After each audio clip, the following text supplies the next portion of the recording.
Okay, Chi-Chi, we're back after a couple of hours. Um, catch me up on what you found yourself thinking and feeling after the session.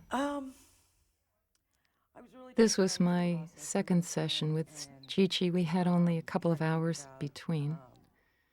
And of course, what I'm interested in is how she experienced the session. Fit into what's happening now, and I was trying to pinpoint, She goes mostly to the kind of intellectual reflection she did on the session. and just kind of trying to And I'm starting to think, process it that way. how accessible is she to the feelings under there? But it was just a matter of trying to do that. I'm struck by her being very cooperative. Stands out for you among the many things you talked about. I think that you had some really Here I'm trying to get her to be more specific. things I hadn't thought about. Edgar Levinson talked about pursuing the particular in psychotherapy, asking people to elaborate when they make generalizations, asking for detail. Those kinds of things. I guess I never really thought about things in those terms. And so it was interesting that that was how you saw Yeah. it. So I'm struck by the fact she's never made a connection between all the abrupt and premature abandonments and relocations of her history To a certain point with something, and the way she and then either pull back or abandons or do something deliberately to peremptorily make it stop leaves situations. working or being good or whatever. And I thought, again, that was something I had never really thought. So she's processing something that's new, and I'm sort of staying out of her way Well, no, I didn't. That's just a and goal listening. that I never reached, that I never even really came close to. In other words, almost like it was doomed from the start. It was a failure from the start. So I was thinking, well, Here I remember thinking, I'm not quite sure I understand the distinction she's making there, so I'm just listening very carefully to try to get a feel for this. I don't know. I don't know. I mean, again, these were just things that were going through my head. It wasn't like I was coming to any deep, brilliant insight or anything like that. So she's feeling a pressure to get deep, brilliant insights. Working with people is that we all assume that our own family, our own history is sort of normal. Right. Now, here's something I For an outsider to personally do a lot in therapy. I'll make sort of comments all those different about and then attach human psychology, in this case, about how we to all that. all It can assume complete surprise a kind of normality to our history. from the outside. Yeah. So I'm trying to get her to actually see it from outside. There wasn't anything In the earlier session, you as we had talked about her love of the novel Bleak House. traumas, like And what she loved about it was that there were very we didn't have divorce, we didn't have failed, those Sexual abuse, sexual wicked, exactly. flawed characters in it, Of as being really toward whom really traumatic. Dickens and some of the other characters had deep compassion. So I guess And I was struck by her lack of compassion toward herself in terms of being something that and how touched she was by the compassion in that novel. also could be upsetting and traumatic. And here I'm struck by how she's talking kind of to get to know a young child casually really well, and you watch them respond to and separation, in a slightly dissociated way separation like a move or about a piece of her background that's extremely painful. difficult for them. There are a lot of emotions involved, and So one of the psychoanalytic ways of describing what I'm doing here is trying to make people who are, something that's been egosyntonic to her more ego-alien. that's what I think you missed. It wasn't even so much the moves themselves, although they were too many and too disorienting, I think. But I don't People have to have a concept of how it could have been different before they can grieve for about them. It was just what how it was for them. Yeah, And there's a lot in her life that's sad that she needs to grieve.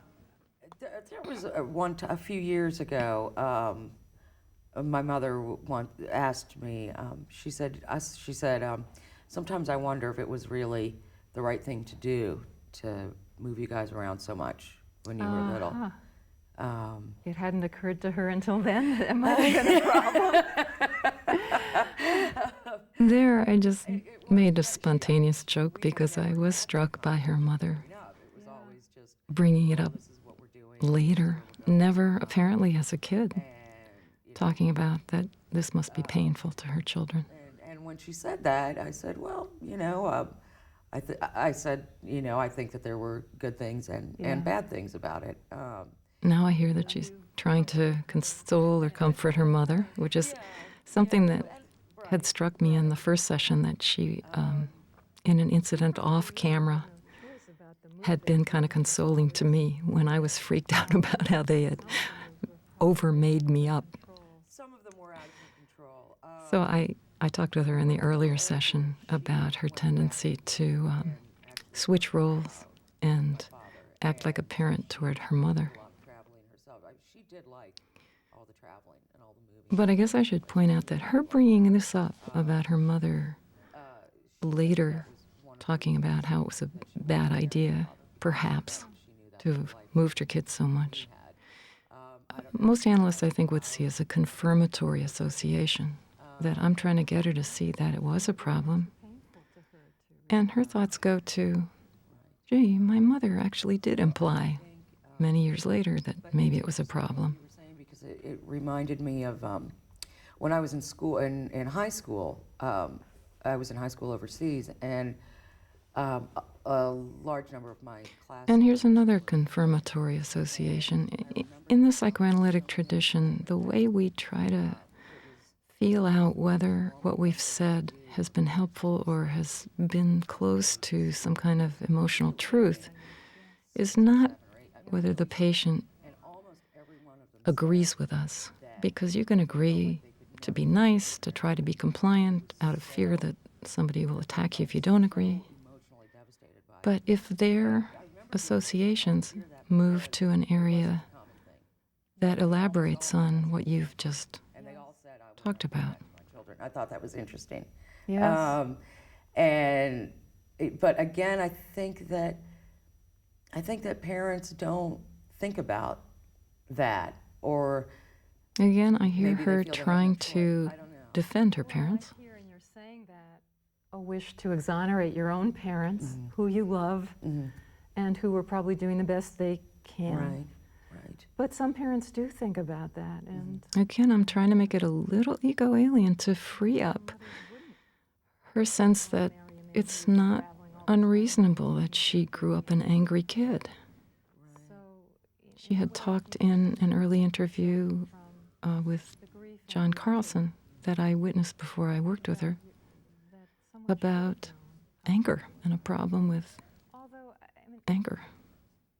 So one of the things that I think we have to understand together is why she was so angry. of the moves themselves, but You can't keep your parents on a pedestal one is how people and always think of it from their point of view and still have room for the angry part of you. You have to be able to say, well, understand. that really hurt, and they should have acknowledged that. And the other is what sense you made of it as a young child. And since young children they're egocentric, not in a bad way, but whatever happens to them, they develop sort of self-referential. Now, here I'm doing, again, a little psychoeducation about how Died 'cause he didn't love me. not just psychoanalytic people, although I think we were the first people to try to talk about this, but numerous therapists understand Especially without people, how people develop cognitions that are later some sense that you pathogenic for them. because there was something wrong with you, because once again they're ripping you out from under your familiar So I'm trying to surroundings, go your to friends, in some what did she make of the fact she was so tossed around as a kid? And I'm thinking that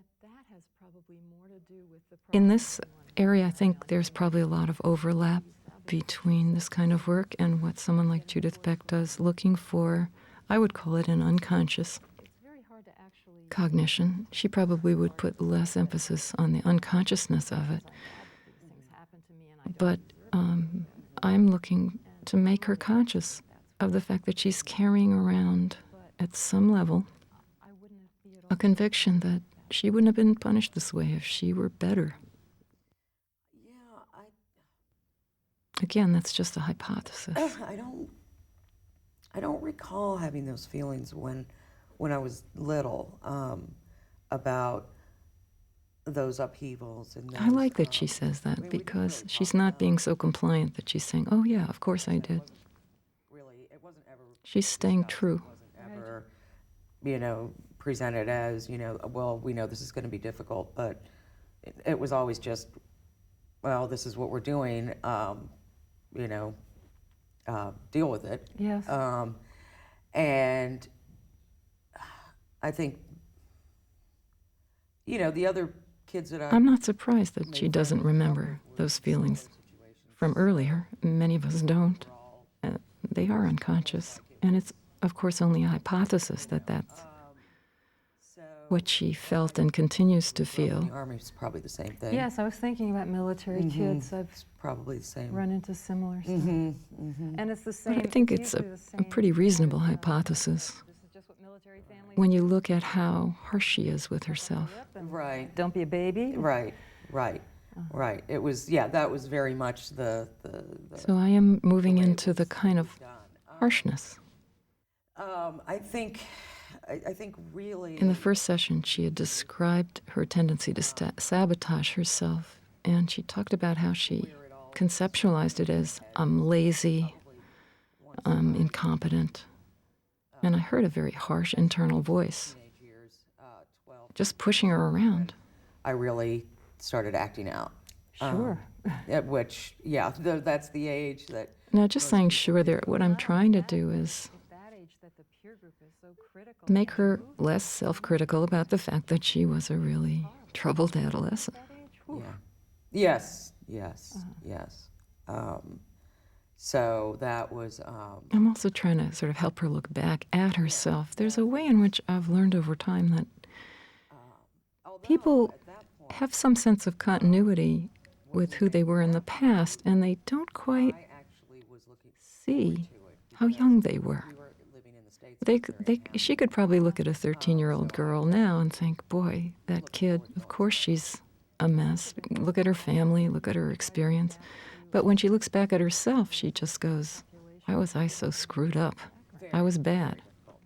So I'm trying to get her, as an adult, to have some compassion toward who she was at 13, rather than thinking, yeah, I was a screw-up then and I'm a screw-up now, and that's just how it is. And I was very happy with that move, but it was also, again, I think because I was an adolescent, and that was when I really started to, in a sense, Somewhere around here, I remember feeling that she was staying a little intellectual, and I wondered whether, after having had an original session where she easily went to tears, whether she was a little bit defended against feeling the pain again. for years. It I was bet like- they didn't know how to do And that. so- This is a diplomat's family, right? Right. I continue to talk to her, but I think at a sort of other background level in my mind, I'm starting to think, how can I make her comfortable going back to the feelings? No, and not at all. Because I don't want this to be kind of an intellectual understanding of what happened. Some people can tell you a lot about why they are the way they are, and you don't see change because they haven't really faced it at the emotional level. When it really became just a really untenable situation in a lot of ways. So I also remember around this time looking at her face and thinking, she's very beautiful. And I just filed that away. and wondered what it was about. And that was around the loss of that relationship. Are you willing to talk about that? The reason and I what brought that up the means to you? relationship here is I felt that was a way into her feeling. That was where the deepest feeling was. I agree with Karen Marotta that It's really hard for me to talk about that one. I can talk the about all important thing is to try to go where the affect is strongest. I could talk about the one I'm in now. I could talk about all the ones in the past, all my past disasters. But that one, I think the reason that one is so hard for me to talk about is because I really do think that that was one where Now, I want to be respectful to the part of her that's saying, I can't bear to talk about this. I don't want to push her too far. I really just I try to get some details here, completely but I kind of let her off the hook a little bit because I don't want to push her past where she's willing to go, especially on camera. But it's striking to me I don't how that loss is emblematic to her I don't think people should of what's bad about her, what's painful about her life. be or good to constantly have a regret about something like that. I think you have to So be this is her able to, defense mechanism. She tells herself, you shouldn't feel this. I think I have. It's just that You shouldn't be regretting this. it's Of course, that kind of self-talk often doesn't work. True, it's not just regret, but shame. That you, at least that's what I'm feeling. And from there you, that I you acted in a way am going to my own mortified by. inner feelings. I sensed I was sitting with a person in a state of deep humiliation. She was it was completely looking down and hands, and it was completely within my grasp to have made that work. looking self-hateful. For some reason, I didn't, and I deliberately destroyed it. And Are you willing to tell me what you did? I think one of the ways to I asked, are you willing? Because I didn't know whether I was pushing her too far. see if there's another way to think about it. I don't, I If it's too much, you don't have to go there. You hear me No, it again, wasn't- trying to respect her it wasn't. autonomy or her sense of agency. Well, I guess part of it is. I think it would be very easy to repeat with her, and contemporary analysts would just call this an enactment, an authority that's telling her what to do. I feel like I allowed You know, I want you to talk about this. You have no choice. outside influences to make a decision for me that was not in my best. So I'm interest. very interested to hear that what she's talking about is she let other people What I feel ashamed about is that I did that. Is that control her. I was a grown person, And I'm I didn't- understanding that as a repetition of, well, you just have to go where your parents say you've got to go. in my own best interest. And And she hates herself because she doesn't understand when I look back, why she that's my regret. did what she That's did. that I have no one to blame but myself, and that's the part that, you know. And that is exactly the problem. She blames rather than understanding what happened so that she feels some capacity not to do that again. too. But I don't think so. As I feel the pain she's talking about, I find it pretty unbearable, even in the countertransference. If you have sabotaged a potentially loving relationship in your life, how can you bear that? That growing up, all kinds of decisions were made for you by other people. What I'm trying to offer her is a preliminary way of understanding why she would have gone along with people who encouraged her to leave what she now sees as the best shot she had at happiness. Your own life. And when you hit your teenage years, you determined to live your own life with a vengeance. Now, this is probably more than I would say in a regular therapy in the second session. You were in charge of it. I would let this more elaborated self before I would offer this, but the sort of pedagogical purpose of these tapes, where I'm asked to demonstrate sort of the way I think and the way I work, it forces me to compress. And for me, it ends up with my being a little more active than I might be. And the only way you could feel your own sense of agency in that situation was to precipitate exactly what. I also really want to leave her with something. It feels like a sacred trust when you're invited into somebody's intimate space for a session or two, and then you disappear on them.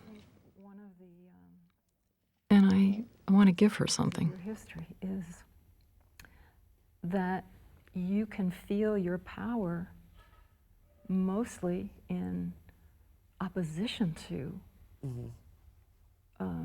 someone else's agenda. Yeah. And when you're headed toward the finish line in whatever it is. I was watching her to be sure.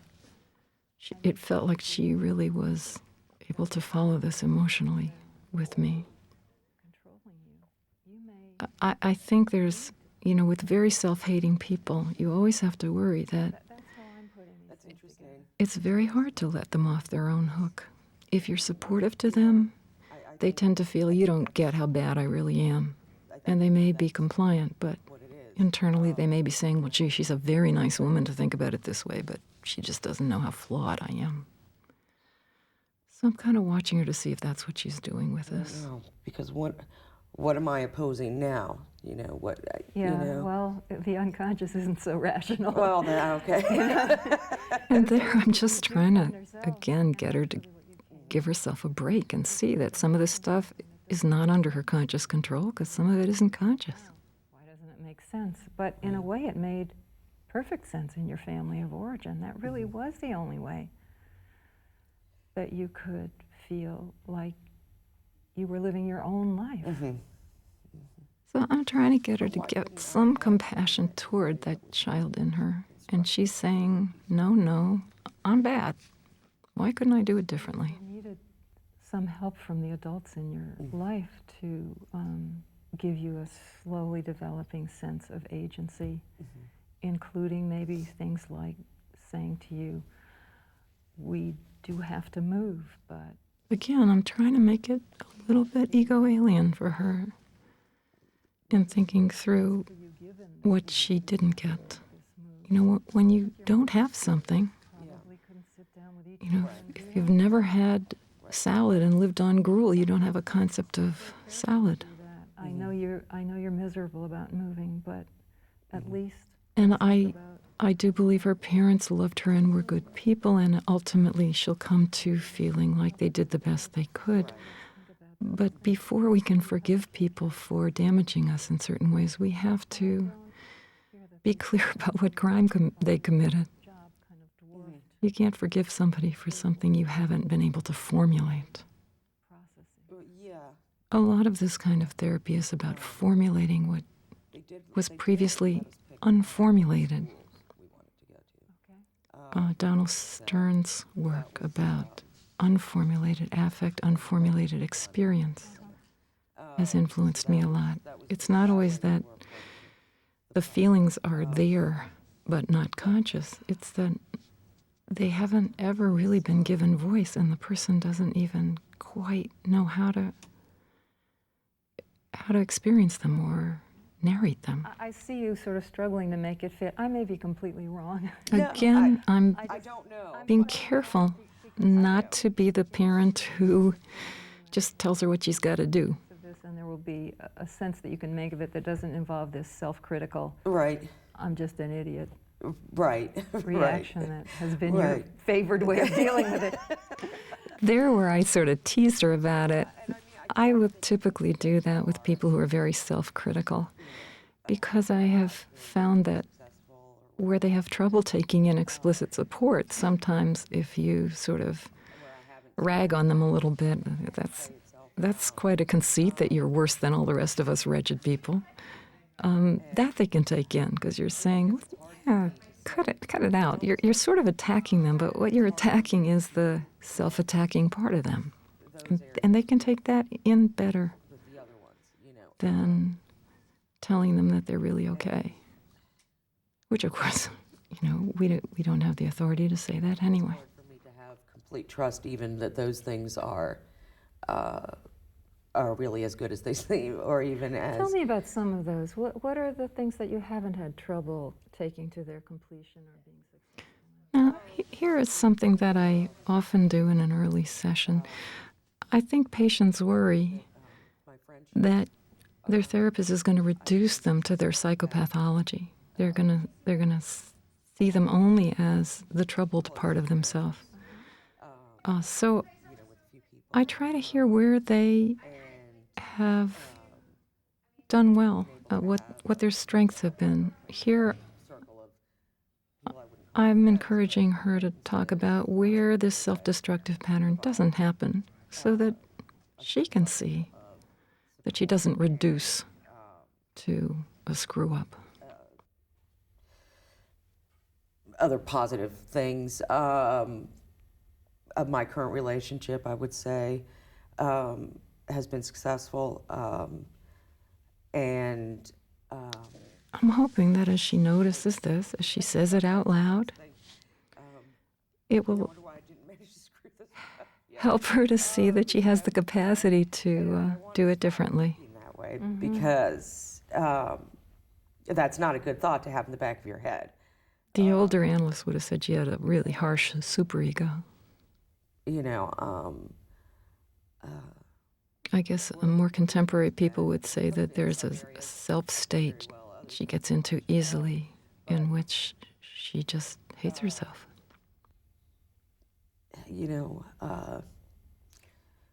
What do you think makes the areas of success different from the others? I mean, obviously you're anxious that they'll also go the way of the others. But So I'm trying to communicate that I am as interested in her health as in her illness.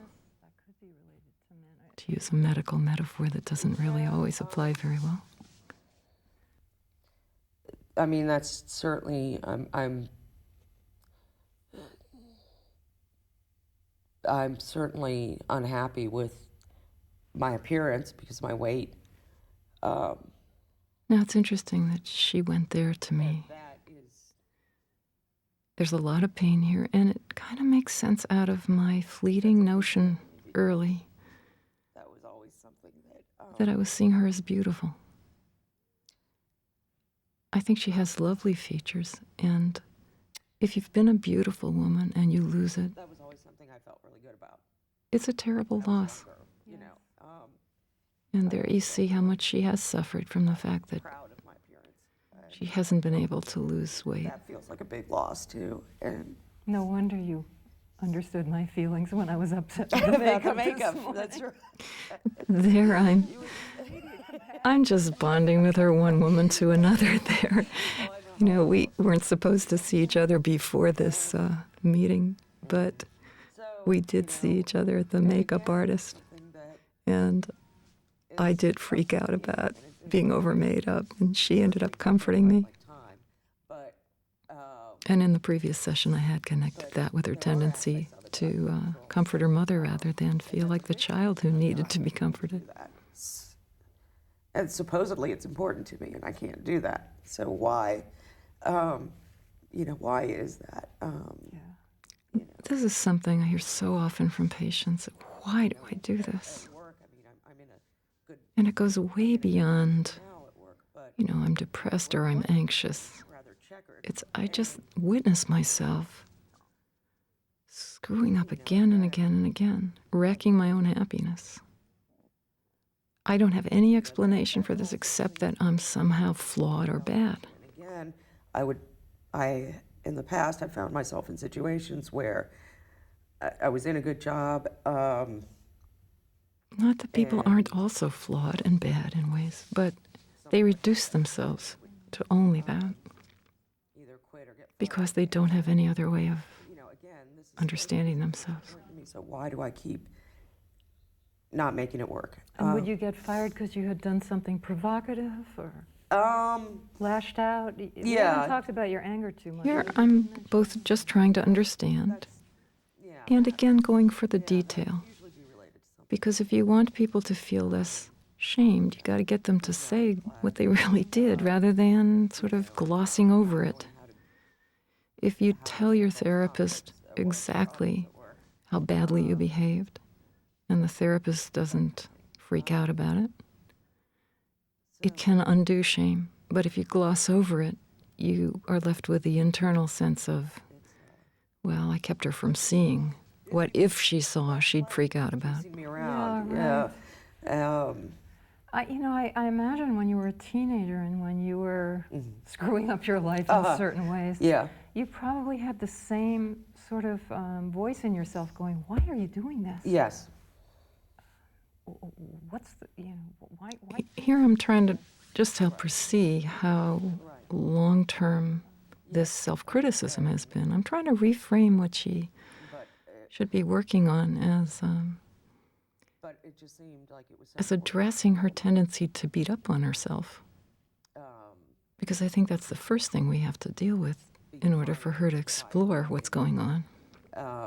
Well, I think you were angry, and I don't think there had been much room for normal anger in your family. No, there wasn't. There wasn't. So I'm trying to let her anger in, not just her pain.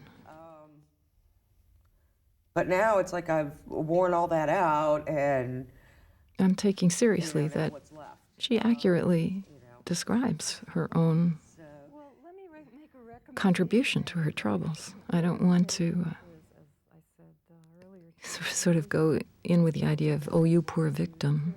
have real therapy over the long term with somebody. She was in some ways a victim of her own history, as we all are, but she also contributes to her own suffering in ways she, at this point, hasn't found a way to change. These patterns appear in the here and now. They're not going to Okay. appear between you and me in 2 Right, hours, right. but you will probably find yourself feeling angry In the first session, I had commented on how at a certain point. she has done a couple of these videos, and it had struck me that what she was doing was comparable to what she did in relationships. That instead of going for long-term therapy, she gets brief Come out differently this time. hits of psychotherapy. The things that happens in And I am wondering, based on that, if she's terrified of attaching, because of course all attachments ended abruptly and prematurely for her.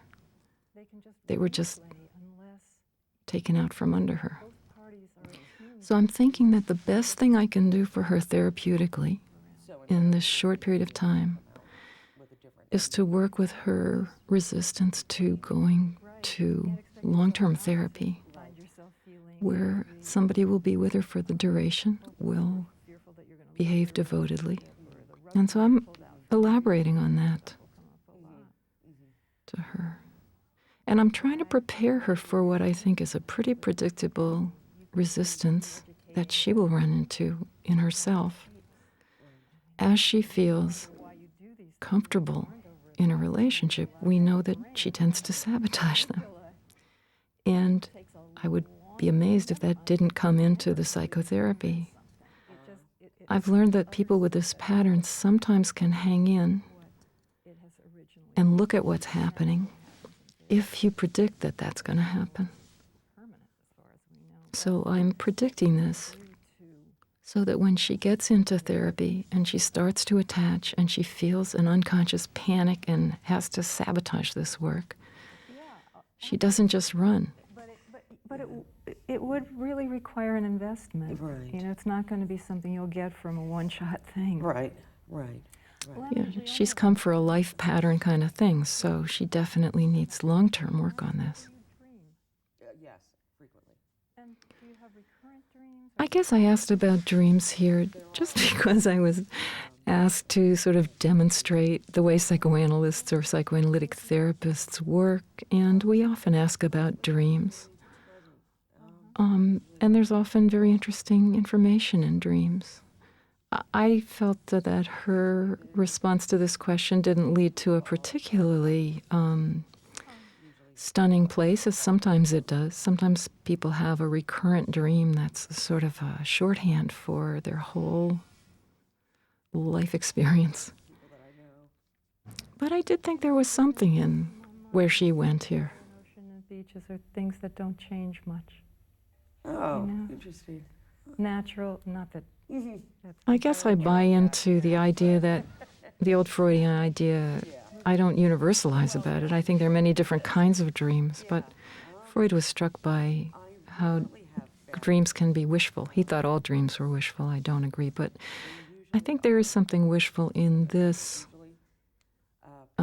peaceful dreaming about places that don't change much, people that she has long attachments to.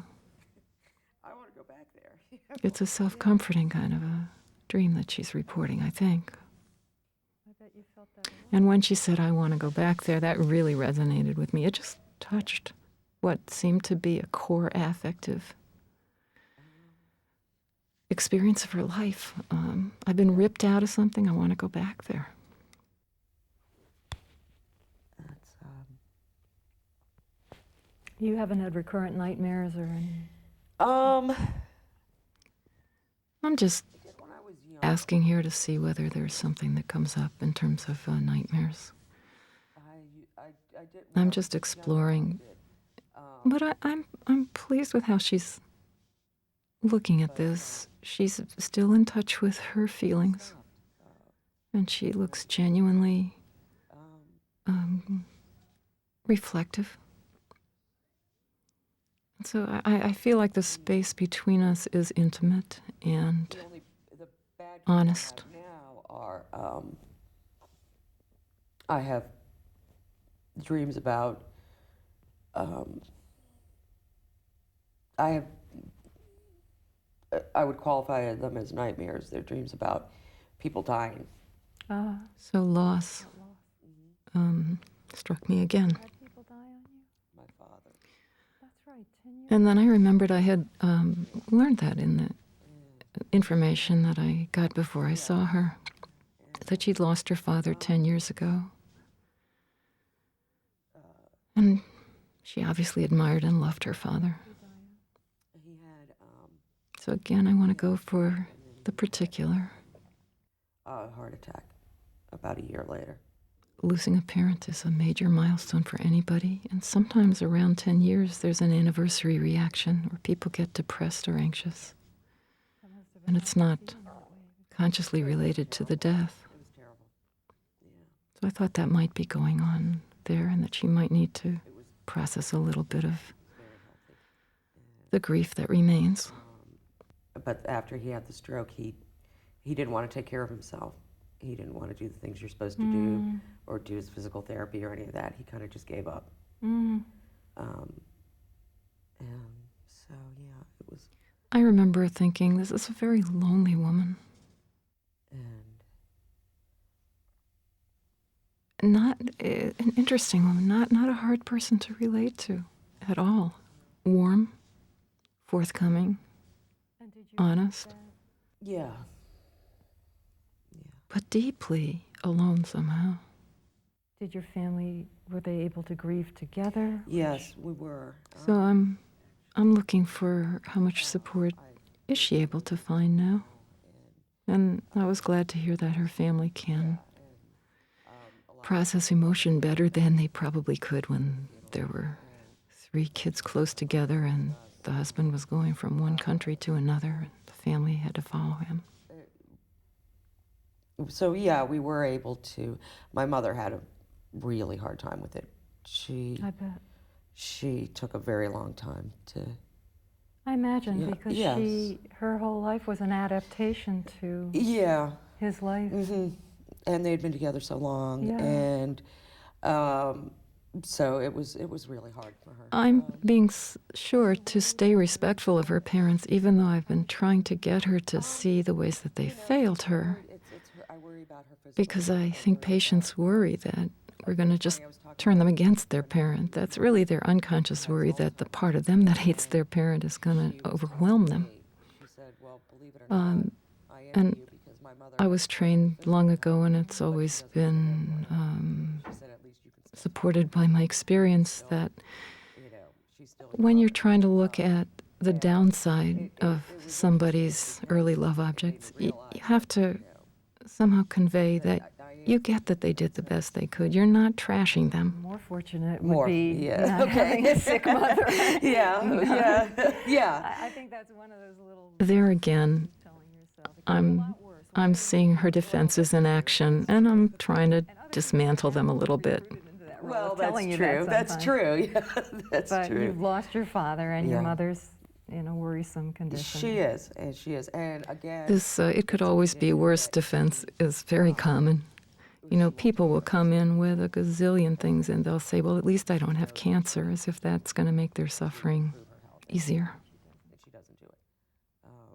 And it's unusual So for I me to try see generally that to it's say, not her yeah, there's all kinds of ways we could all be suffering more, but let's look at how you actually are suffering. She's kind of given up. Yeah. And I think that's the part that's really hard for me to watch. Yeah. So, you know, it's, so I worry about her. Around this time, I'm very aware that the session is about to end. Been for you? So I want It's been difficult, but not. to get her take on this. I want to find out how she's experienced me. You can bear it. It's, yeah. I think humor is one of her nicest defenses. Yeah. Painful stuff. I remember a friend of mine told me her therapist told her it's like surgery without anesthesia. Yeah. The reason I say yeah there is I don't want to minimize the pain. I want to give her the message that there is a lot of pain, Yes. but Well, I think there's also enough good stuff that you really should do this. Is there anything you want to ask me? Or I'm checking. Are there any transference things she needs to would be whether you think check that out? I am ready for that kind of therapy. Or And what if she asks is very typical. It's sort of, do you think I can be helped? I'm unwilling Often when I ask people at the end of an intake, to take those is there anything you want to ask me? you can feel in yourself both sides of that very strong. What they ask is, do you think I can be helped? I think you can do it, and I So think I'm trying to be very respectful toward the resistant part of her, which I think is very strong, as it would be with anybody who was repeatedly suffering separation trauma. before actually. be sure you get a person that you really trust, Right. I do think, you know, with everybody, the because that will tilt the balance. Yeah. the combination of patient and therapist Fight the part of is you that wants to. critical. Hell with But maybe especially for her, she's very psychologically minded. pretty predictable that She needs somebody who will acknowledge the parts of her that she thinks of as bad and not paper them over. And somebody who can hang in with her when she predictably is going to get provocative or try to fire them. be able to make changes, but it's not going to be real fast. Right. Does that Right. feel right to you? Yeah. So again, I want to be sure that went in and she's not just being compliant. Right. I'm delivering rather bad news. But the part of her that knows it's true, I'm hoping, can hear it. Okay, well then I guess we'll stop there. Okay. All right then. It was a pleasure It was meeting you. so nice meeting you. Thank you so much. You're very welcome.